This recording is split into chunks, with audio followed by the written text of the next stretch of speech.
I actually just got back from a 3-week trip to Vietnam, where I left when I was 3, and so I was completely kid-free for 3 weeks. So of my regular responsibilities as well, which is quite liberating by itself. But the trip was a great time for me to refocus, appreciate what I have, and see how different my life could have been if my dad didn't make the bold move to move his entire family of 11 people across the world to Minnesota. So I've always been really fond of people and admired people that are brave enough to make really bold moves. And Vikas is someone that I've met who I feel is in that category. So I'm excited to have Vikas here today. A little bit about Vikas. He is an entrepreneur who started computer science and joined a startup software company. After spending 15 years in the startup world, Vikas stumbled upon his own business idea while completing his MBA at Duke University. He nurtured the idea for a couple of years before quitting his job in 2009 to pursue it full-time. Key Hubs is a software and services company specializing in workplace social analytics. Vikas also started Neighborhood Forest, a social venture dedicated to giving free trees to school children every Earth Day. He teaches and is passionate about purpose-driven entrepreneurship. Welcome, Vikas.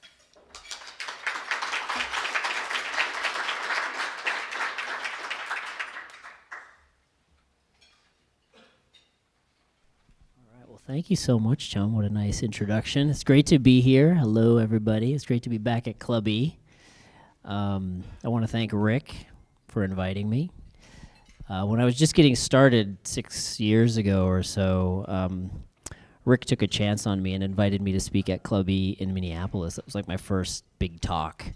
So it's really nice to be back 5 years later here in St. Paul. It's really nice to see Club E expanding. It's a great event, a community, and it's really an honor to be back. So thank you. I'm excited to share my story, and I want to go back to the beginning, continuing from what Chum talked about immigration. So some of you may be a little bit surprised that I'm not of Scandinavian descent. Well, my roots go back here to India, and you may be wondering why I don't have a Indian accent. And it's because I was not born in India. I was not raised in India, but my parents are from there. And before I was born, they decided to take the long journey to Canada in search of more opportunity, a better life. And so I was born in a small town in southern Ontario. It's funny, when I moved to Minneapolis and I told people I'm from Canada, they're like, "Oh, it must be cold up there." Like, it's actually warmer down there. south of Minneapolis, believe it or not. So I grew up in this small town, and if there's one picture that could sum up my life in Canada, it would be this. Right? There's me when I was 10 or 11. Hockey was my life. We just ate, slept, and breathed hockey all year round. I grew up in the Wayne Gretzky era, and I wanted to be the next Wayne Gretzky. And my parents, being immigrants, they were pretty supportive of me blending into the culture, right? Like, when in Rome, do as the Romans. So they were very supportive. They bought me hockey equipment, drug me around to practice and what have you. But despite their adaptability, my parents felt a little bit like my brother and I were losing touch with our cultural heritage, that we were losing touch with our roots. So when I was 11, shortly after this picture was taken, in an effort to get back to our roots, my parents decided to pick up and move us to Iowa. Okay. And that pretty much killed my hockey dreams, because there wasn't an ice rink within like a 200-mile radius of where we were living. And so you must be wondering, like, why would Indian immigrants pick up and move to Iowa if they want to get more in touch with their Indian roots? And little do you know that Iowa is home to Maharishi University and School. Have any of you heard of this? This is the home of transcendental meditation. Maharishi became quite famous in the 60s, bringing meditation to the West, freeing the hippies from their drug addictions, saying, "You can get high in more natural ways. Follow me." And my parents decided to follow them all the way to Fairfield. And it was kind of funny because when we got there were like no Indians in the town. We were the only Indians. It was all like, flower children and hippies turned yoga instructors and so forth. This is an interesting picture. My brush with greatness, right? I don't know if any of your Beatles fans have heard that song, Dear Prudence. So I tell this story to everyone. I went to school with Prudence's son. How cool is that? That's my brush with greatness, right? Connected to someone who's connected to a Beatles song. I think that's pretty cool. So anyway, my relatives in India thought my parents were nuts. Because they're like, so you go to Canada in search of a better life only to end up in the cornfields of Iowa following an Indian guru? Like, that makes no sense. Are you out of your mind? So they gave my parents a lot of flack about that. But then Oprah came to town, and all of a sudden we were like the cool family, because in India everyone loves Oprah. I don't know about here. She's pretty loved here, but definitely in India. And I don't know if any of you heard the Jim Carrey speech. He did a commencement speech a couple of years ago, went viral. That was here at Maharishi University. Made us all very proud. If you haven't seen it, I highly recommend it. Go to YouTube and just Jim Carrey commencement speech. So anyway, it was here that I went to school. I studied computer science. And out of college, I joined a startup company that was founded by a professor at the university there. It was a 3D imaging, really high-tech, very cool. And this was my ticket out of Iowa. So shortly after I joined this company, it was bought by a company here in the Twin Cities. And I was so excited. I mean, I'd lived 13 years in the middle of nowhere, cornfields, town of 10,000 people. And I was so excited for the bright lights, big city of Minneapolis. So I moved here almost coming up on 20 years. And I spent the next 11 years working for this imaging company. This company did very well for itself. It was private when I joined. It got acquired. It got spun out. It went public. At its peak, it was worth $500 million. It grew. It was great. And then I switched companies 11 years in, and I went to a company in the same field, in the radiology field, doing telemedicine. And that company I joined, it was private, went public, was worth $500 million at its peak. So really successful ventures and great learning experience for someone coming right out of college and completing computer science degree. Now, despite all the material success and the visible success from the outside, it definitely felt like I was still living in a cartoon. Like, some people, I would tell them my story about growing up in Fairfield, Iowa, and they're like, that sounds kind of like a cult, you grew up in a cult. I'm like, yeah, I did kind of grow up in a cult, but you know what? I traded one cult for another, the cult of Dilbert. And you know what? At least the cult in Iowa had a purpose, okay? We were meditating to create a better world. You go into the cult of Dilbert, and it's like so shallow. It's like just about making money, and it's not even fun. So you might be wondering, like, what are you talking about, Dilbert? Well, here are some of the common experiences I had that just spoke to me, right? When it came to talent management, right? This was me when I had thick black hair, and I saw that there was a new position open, and I had been doing that position for several years. Like, hey, I'm an intern, and I've performed the functions of a senior engineer for the past 5 years. I think I'm ready for promotion. And the boss is like, no, I think we're going to hire someone from the outside, but that reminds me, you're going to have to train the new guy. Right, so I had that happen to me on occasion. And we laugh about it. We're like, this is Dilbert. I mean, come on. But if you look at the business research, external hires get paid a lot more, and they're more likely to fail in the first 18 months on the job. They're not going to do as well, and they're more likely to either get fired or leave on their own accord. And I saw this happen over and over again. When you're with a company for 11 years, there's always this feeling of like someone from the outside is going to come and save us excuse me, of all our problems. And they come and they get spit out by the culture, or they aren't, grass was greener on the other side of the fence, and all this money is spent and time is wasted. And the people who've been there are frustrated, right? Now, even when businesses and leaders decide, no, we are going to promote from within, we're not going to look from the outside, we have the talent internally, a lot of times those talent decisions aren't made with any sort of data-driven approach. It's kind of like this conversation. Hey, Alice, you're one of my 2 candidates for a promotion to management. The other person has no qualifications, but they have a manager-sounding voice, right? Have you ever been in a scenario where someone got promoted and you're like, what? How did that happen? And we laugh at this. Oh, this is funny, Dilbert. But if you look at the research, CEOs with deeper voices get paid a lot more. I had no chance of becoming a CEO with this voice. Right, so it gets frustrating. It gets frustrating. But the real kicker for me was bad management, was having a boss that made me feel helpless and miserable. And it made me wonder if these kinds of conversations were happening behind closed doors. It's come to my attention that your moral compass is damaged. I'm promoting you to be vice president of making employees feel helpless and miserable. It's really funny because one of my bosses is actually here. Jeremy, hello. But I just want you to know that he wasn't one of these bosses. He was way cooler.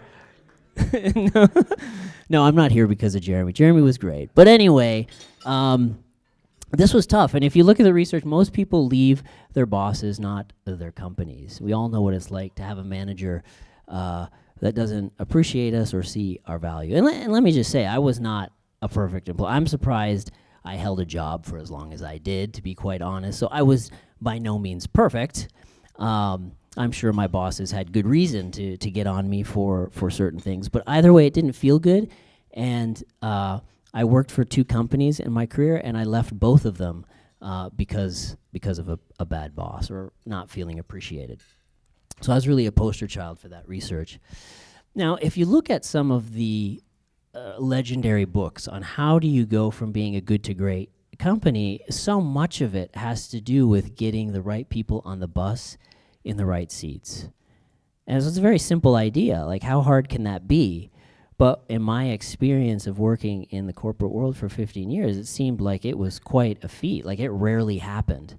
So why is that? Why is it so hard to get the right people on the bus in the right seats? And I didn't realize it at the time, but what we're going to discover in this presentation, that so much of the disconnect that occurs in identifying talent and putting together the right teams has to do with the distortions that come with working in a hierarchy, okay? When you bring people together in hierarchies, especially when there's monetary incentives involved, bizarre things happen. Okay, really weird, contorted experience. That's really what I believe is the birth of Dilbert. You create hierarchy and you say, we're going to incentivize you around money to move up that hierarchy. That equals Dilbert. Okay, the two go together. And so let me give you an example. You may have a leader who's looking down on an organization and may say, hey, I really like this guy or gal. This person is a future leader, a high potential. This person should lead. This person has influence, right? But the way this person is experienced by others may be very, very different. Because this person is incentivized to manage up. In fact, all these people, everyone is incentivized to manage up. Their livelihood hinges on it. And so it becomes very difficult for this person to differentiate talent and influence. These people might look to this person. This might be a person who manages down really awesome, really cares about people. And they don't care about kissing up as much, and so they're not even on the radar of the higher-ups. It kind of reminds me of this funny joke that hierarchies are like trees full of monkeys. The monkeys at the top looking down, all they see are smiling faces. But the monkeys at the bottom looking up see nothing but a-holes. Okay? We laugh because we know it's true, right? I'm sorry, I'm going to get a little sip here.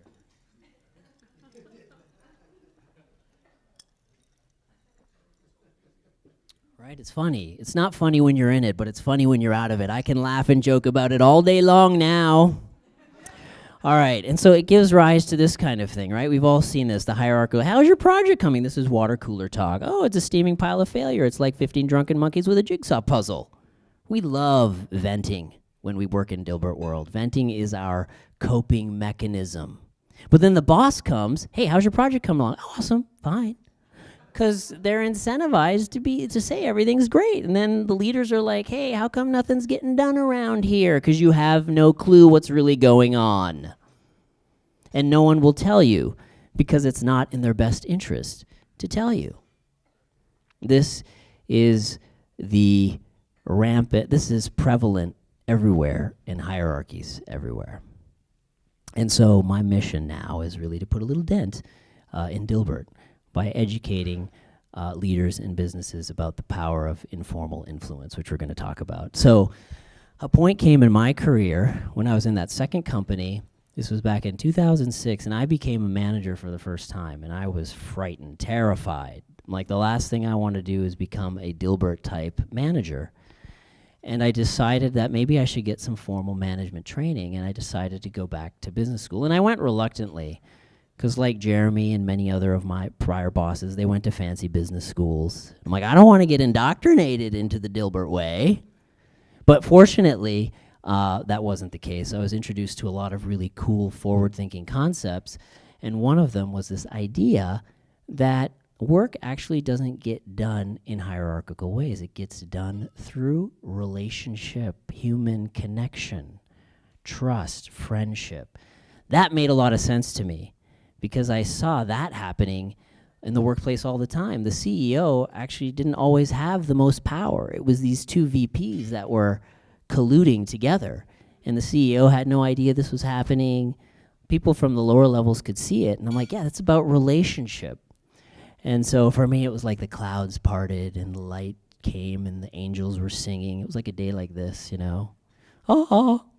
And I was like, this is the answer to the Dilbert problem, or at least one of them. And I really never had any entrepreneurial aspirations.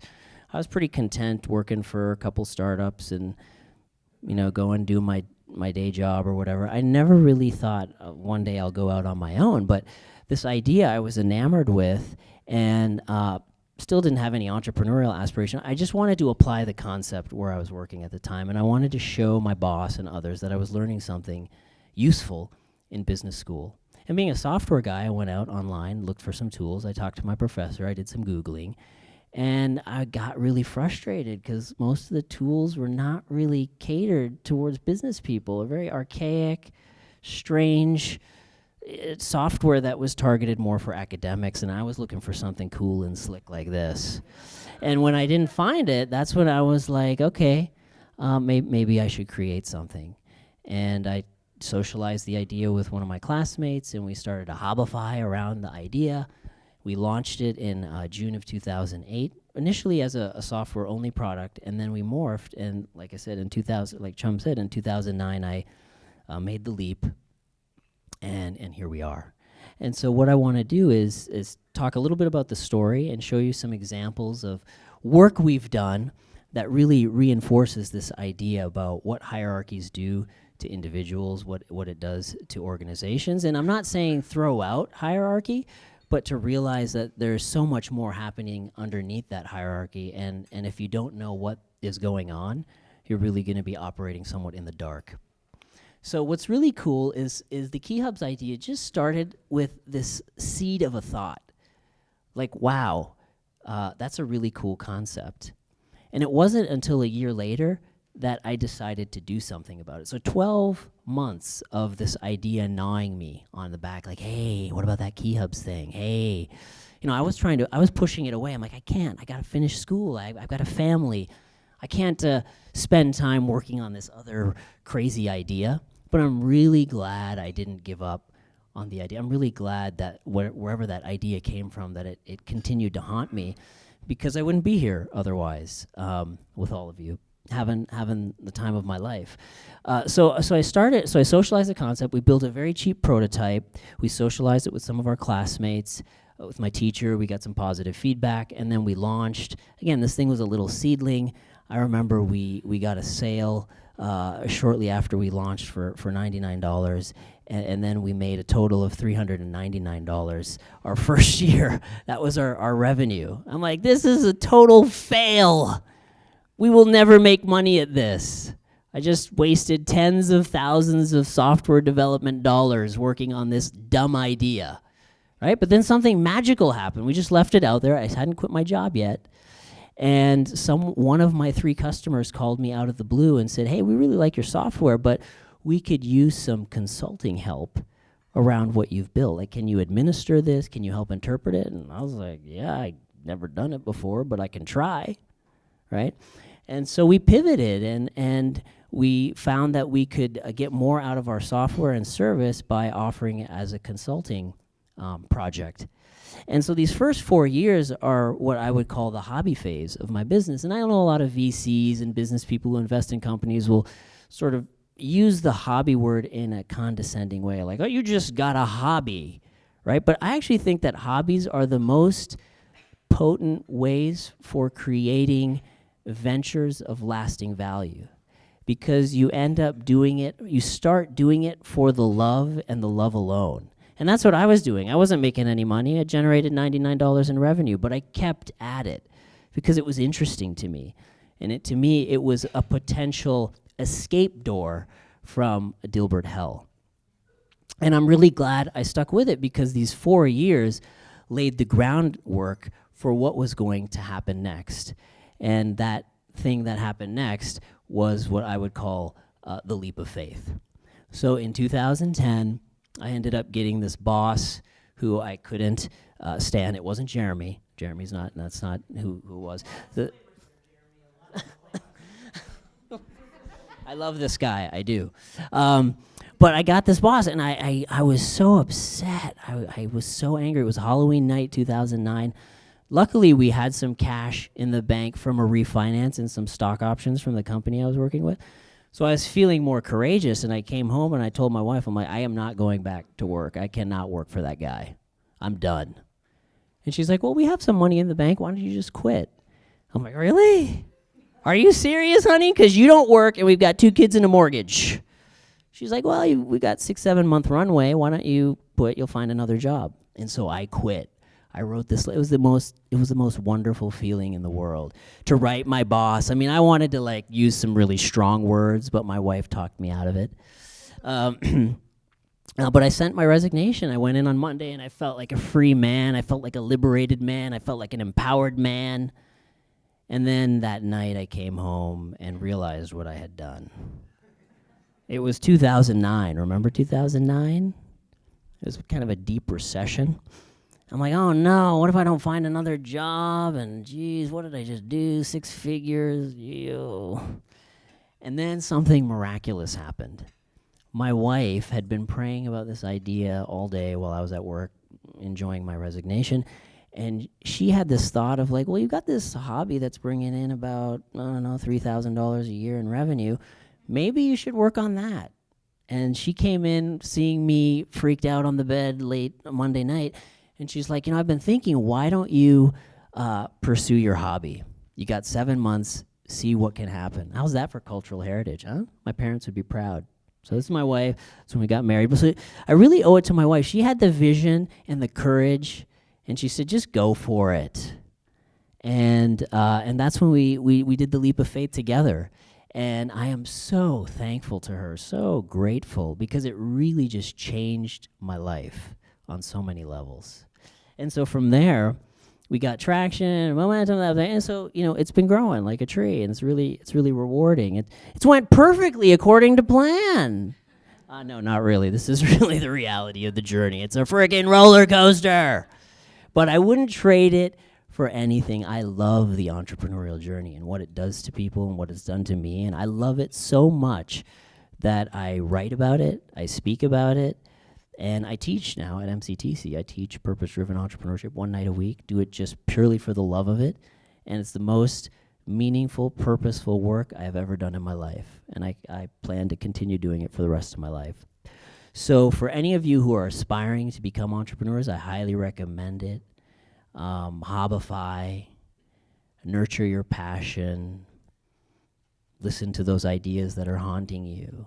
Because even though they start as these little seeds, they will grow. These trees that you see out here, these beautiful trees, all started as little dinky little seeds. And if I showed you a little seed and said, this can turn into an amazing sequoia, people may laugh like, ha, yeah, that never. That's what people say to entrepreneurial ideas and efforts. But when you put that thing in the ground and you nurture it and you tend to it, and if you're patient and if you're persistent and if you love it, that little seed will turn into the most beautiful thing in the world. All right.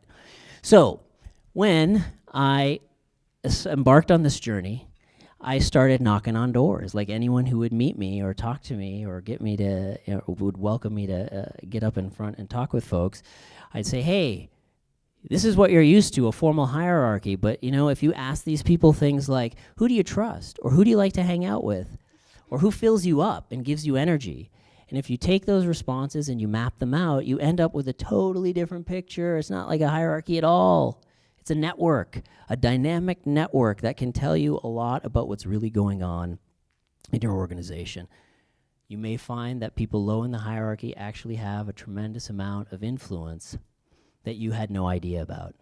And that's why the business literature talks about this hidden organization. There's the org chart, and then there's the way stuff really gets done. This is about chain of command, right? Mike got up and said, hey, listen to me, right? That has its place. But then there's the reality of relationship. We may not want to hang out with Mike because his voice is too deep, right? Might want a squeaky guy like me. Like, this is someone I can relate to. And so mapping those relationships at a company can be tremendously revealing and useful. This is just the tip of the iceberg. It's how you think work is getting done. There's this whole hidden undercurrent. And that's why more companies are leveraging this concept to understand how collaboration is happening and how to boost communication. So this is about title, status, yes, but this is about influence, and what we know to be true and what I'm going to reinforce in this presentation is that these two things are not always tied together, and as a result, there's this huge disconnect that happens in organizations.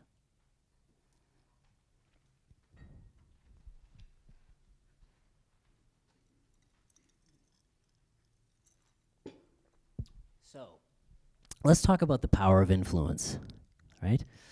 Excuse me. We see this happen when leaders try and assert their authority, their status, and they mistake it with influence. They think, well, I'm the VP, I'm the CEO, so I obviously have all the influence. I have the deep voice. People listen to me. But we know from Dilbert that that's not true, right? Our differentiating value-added strategy is transformational change. How was that? Does anyone feel different? My urge to hurl has increased a little bit. That's what change feels like. Now, this person's very brave. They actually said what was on their mind. But most people don't. They say that to themselves, and then, the leaders wonder why isn't stuff happening? Because they don't always have the influence. It's other people. And this is a map, a Key Hubs map, a question we asked in an organization around who has influence?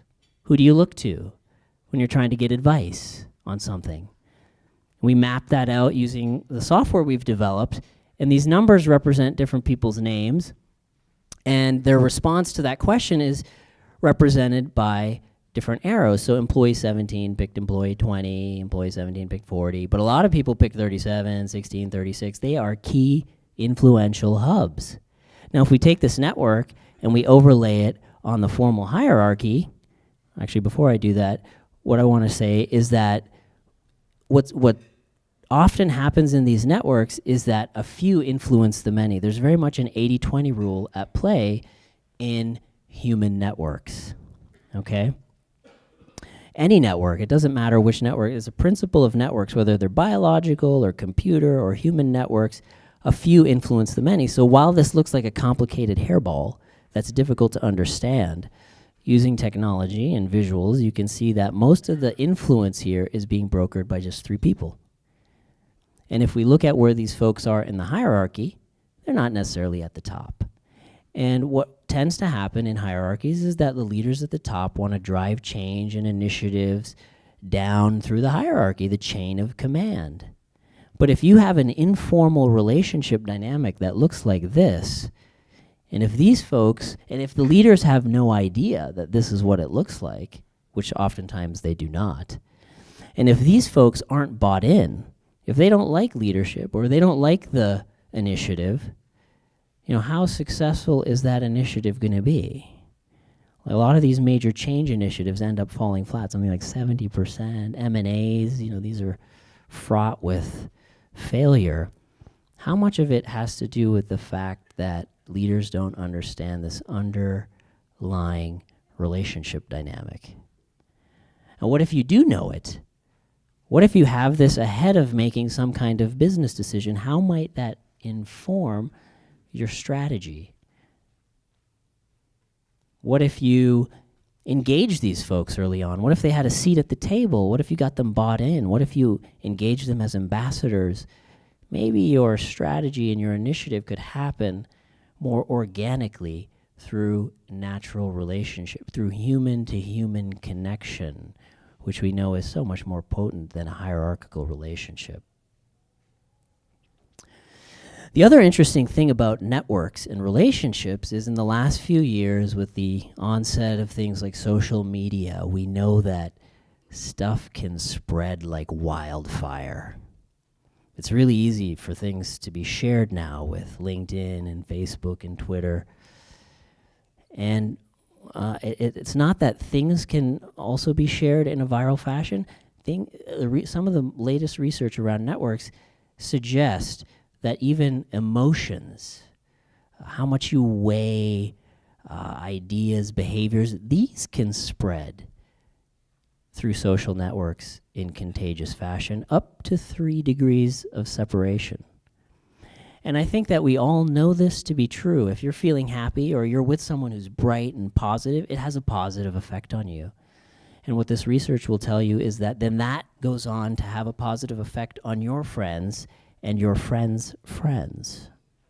So we're connected in powerful ways. And this research is powerful when you think about how we're related to one another in the workplace. So this is a client, one of my favorite case studies. Some of you may have seen this. I've written some blogs about this. This is a client who heard about our work. This is a division of a large company that was struggling for the last few years. And they brought in a new leader to come in and turn things around. And this new leader had heard about our work and wanted to get this bottom-up view, wanted to understand the relationship dynamic. Excuse me. He knew that this organization was struggling because they weren't very customer-oriented. They weren't customer-focused, and he wanted to change the culture in that direction. So he brought us in and we asked a series of survey questions through an online methodology. And one of the questions was around customer service. So who do you reference as a role model when it comes to delivering superior service? Regardless of your role, if you're in finance, accounting, you're serving someone or someone's serving you. So who do you reference as a role model? And all roads pointed to employee number 10, key customer service hub. Right? And if you look at their first degree network, these are all the people, 20% of the organization picked this individual. If you look at their connections, so going 2 degrees out, going 3 degrees out, they touch pretty much everyone in the organization. Like, what if this person goes away? What if they're not engaged? Right? So we went into the boardroom and we're like, hey, check it out. Isn't this interesting? Who do you think number 10 is? And they quickly rattled off, these were the HR and executives, they rattled off a bunch of names. All of them were wrong. 9 or 10 guesses later, like, who is this person? And it was no surprise, they had no clue who this person was, because they were buried 5 levels in the hierarchy. Out of sight, out of mind. How would they even know? Right? This was me. I'm positive this was me when I was in the corporate. Wouldn't you say, Jeremy? Totally. Yeah. That's why I love this work. I'm like, that was me. Really? No, probably not. I was probably like this person over here. But whatever. I can pretend it was me. So really, this is a hidden gem. And we see this all the time, that influence transcends hierarchy. The two are totally independent of one another. Now, we also ask the question in the same organization, who blocks the forward momentum of new initiative? Who is a resistor? 4 people really stood out. Now, where do you think they were in the hierarchy? Everyone's like, oh, of course. But of course. Houston, we have a problem. Okay? So this new CEO who's come in to turn things around really had his work cut out for him. But at least he could go in well informed. Imagine if this person had the ear of the CEO, which they did. And they're backstabbing these three people. Like it's all their problem, they're the problem. Oh no, you're the problem too. Right? This CEO could come in with objective, data-driven, crowd-sourced evidence. That felt really good.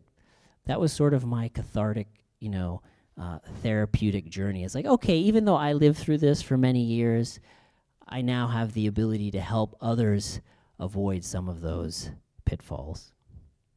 And if you look at the research around how good leaders are at identifying these highly connected, collaborative key hub influencers, not so good, about 30 to 40% accurate. Good if you're playing baseball, not so good if you're trying to go from good to great. And it's not really their fault. It's not that they're incompetent. It's this hierarchical thing that creates separation and blind spots. But fortunately now there are ways to get around that. Now forget about leaders identifying influencers in the organization. What we're finding as we're doing more and more of these projects is that leaders are really bad at assessing their own influence. Now think about the kind of disconnect that can happen if that is the case. Okay, so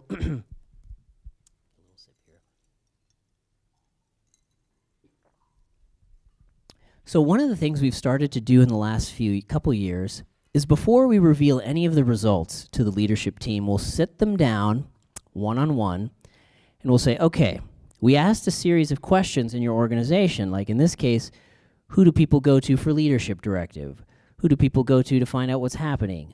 Who are the people who inspire you, who have business acumen, so forth? Who are the people who resist and cause stress and so forth, right? Trust. Multiple dimensions of influence. There are multiple dimensions of influence. You can be really smart and be a knowledge influencer, but maybe not have very much social influence. So we're looking at influence from a variety of different angles, okay? So in this case, there are 10, 12 different angles we were looking at influence through, and we sat down with every senior leader and we said, how do you think you showed up in the Key Hub survey? What percentage of individuals do you think identified you in each of these categories? And we aggregated the self-perception of the leadership team. And pretty much across the board, they thought they had fairly high influence, especially in the area of business acumen, knowledge, but also stress and resistance. They kind of thought that they may be pegged as the bad guys. Right? And so then what we did is we looked at their actual influence, and there was quite a departure here. Right? The way they perceived their level of influence was totally different than the way everyone else perceived their level of influence.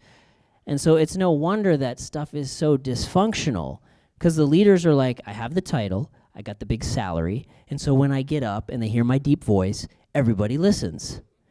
But we know that's not how it works in a tree full of monkeys. And so we were able to identify, it kind of reminds me of this. Can you approve this change? I'll have to run it by corporate office. When do you think you'll have an answer? Oh, sometime between next week and whenever the earth is devoured by a gravitational singularity. I mean, have you dealt with leaders like that are so unhelpful and like bureaucratic, and you're like, how did you get into a position of power? This is wrong. This is my favorite Dilbert because it just nails it. Right? So you look at this, there was this whole other group of 5 or 10 key influencers that completely complemented the leadership team's influence, right? They outdid the leadership team in terms of accountability, knowledge, problem solving, service. Who are these people? You won't know until you go ask a lot of people. And so it's okay, it's reasonable to believe and rationalize the fact that a formal leader may not have a lot of influence because they're high up in the tree, but at least understand who those influencers are and leverage them to your advantage for the betterment of your company. And that's really what this is about.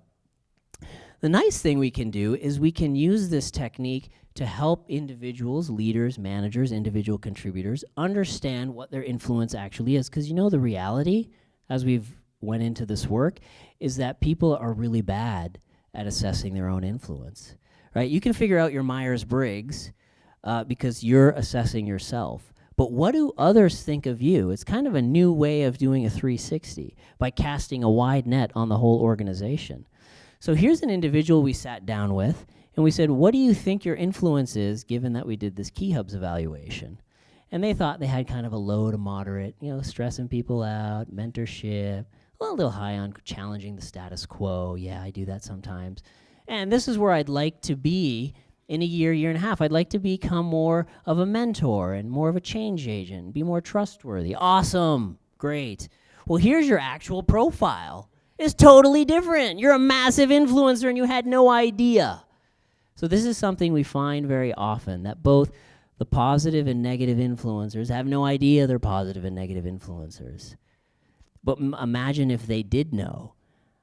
Imagine how empowered and engaged and amped up this employee was after going through this exercise.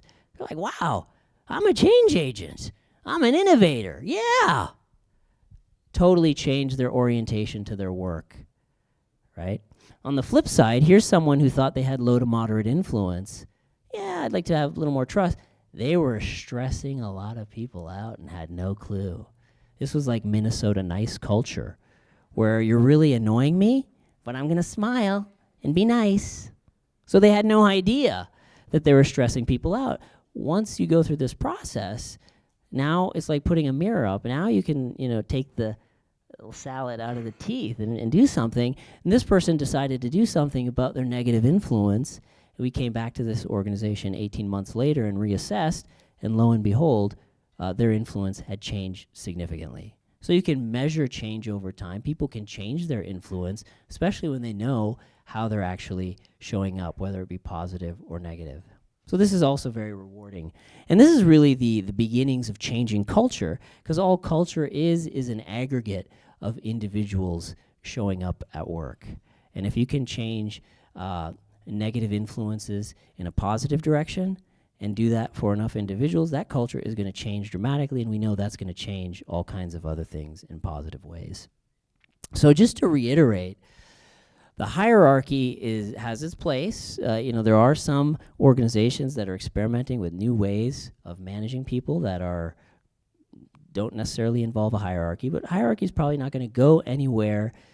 It's not going to disappear overnight. It may never disappear, and that's okay, but it's not going to give you the full picture. It's going to be like this, kind of fuzzy. It's a puzzle. Can you see the picture in there? Can you make a guess? Anyone? Pandas, I get that a lot. What's that? People dancing. Who saw the people dancing? Who else? Have you seen this before? No. Oh, wow, impressive. It's all those college interns.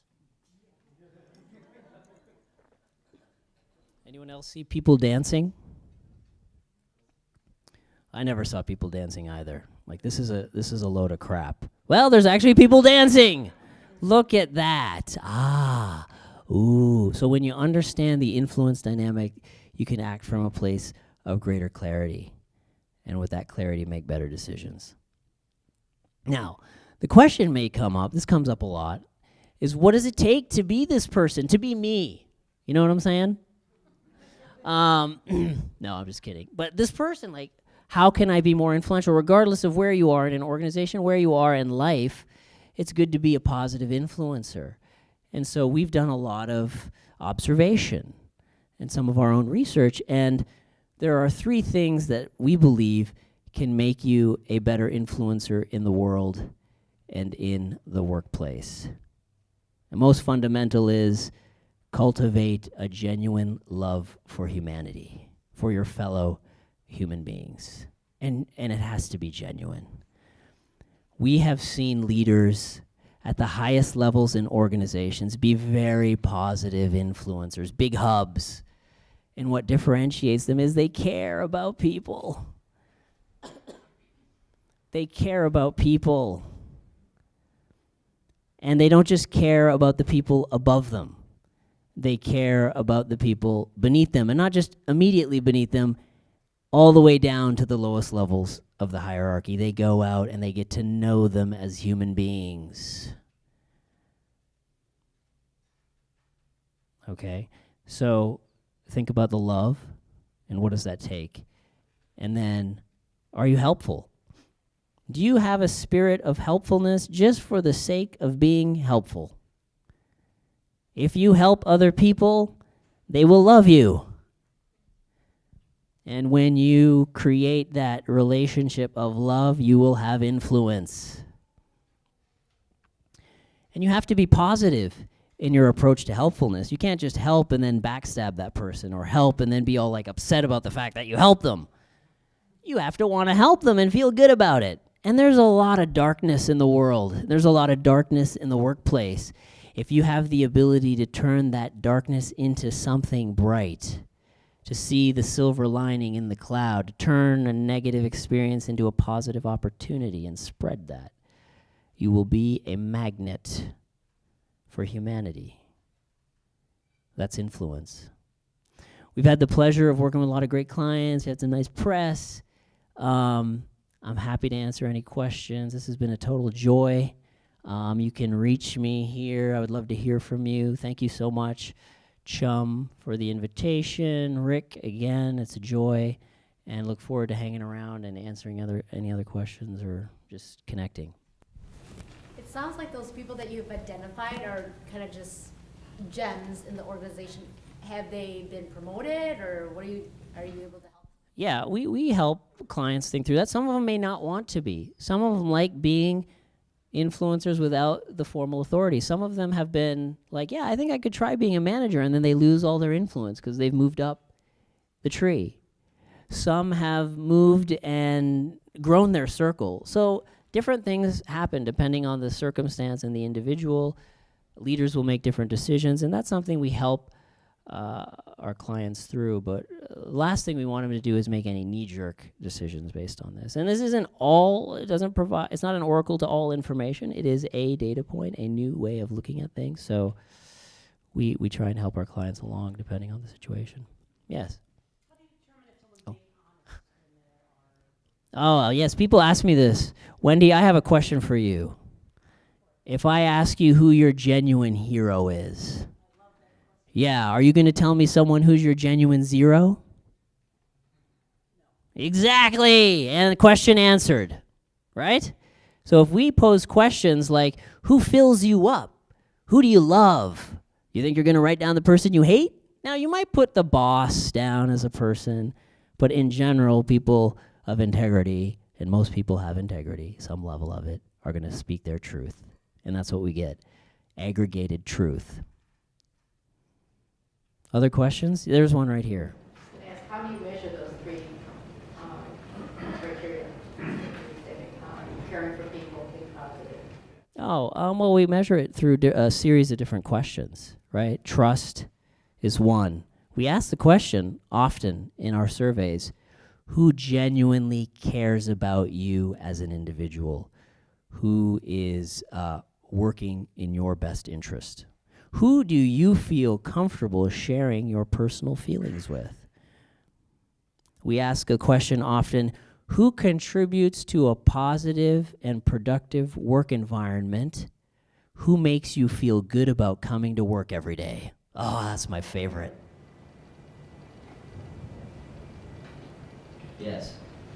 I'm not going to throw you a softball because this is sitting here, I'm thinking that I'm a true believer in the application in the workplace. But I have this fantasy that one of the Minnesota political parties would contact you to do an analysis of their internal operations. So, when you talk about, and seriously, when you're talking about influence, that would be a very interesting idea. I don't think you could take it to the presidential election level. I would love to do some work like that. I'd love to map out Congress. There'd be these two clusters, red and blue. I wonder who the bridge is. If you have any connections, let them know. I can help them. Yeah? I don't know. Did I answer your question? The observation that within the state government, it might be very very interesting for one or both of the parties to go through an exercise like that. I agree. You and I can talk about. Yeah, I think anytime you bring more than 20 people together and you're trying to move an initiative forward, it's good to have this perspective. That's my point of view on things. Yes. Hey, Jeremy. Hey, B. So you might know some people I know. Some people might struggle with the concept of finding out the truth. That's not their truth. And they might know that it could be a potential outcome of any research you might do on the company. How often do you find that out, and how do you get those people beyond that fear? Because Yes. in the end, you're trying to help them. Yeah, no, that's a good question. Yes, we've had scenarios where people see this and they're afraid. Like they seem interested, and we come in and we do our little pitch, and they're scared. They don't want to know. It's going to open up this can of worms, literally, like little worms. And so they don't even go through with the exercise. There's others who do this with great excitement, thinking they're the big hub, and then they're nowhere to be found. And they're like, dang, I wish I hadn't done this. Right? And there's others who go in it knowing that they may not be, and they really genuinely want to know who are the hubs so they can leverage them. That's really the work of like Coach K. Speaking of the basketball and the March Madness, he wrote this whole book about finding the heart and the soul of the team. And if you remember last year how they won the championship, right? He put his sixth man out there. I forget his name. Gray was his name, or anyway, he came out there and just lit the team on fire. And that's what can happen in the workplace. Like, influence may not always go along hierarchical lines, so it's in their best interest to understand. So we've seen like the full gamut.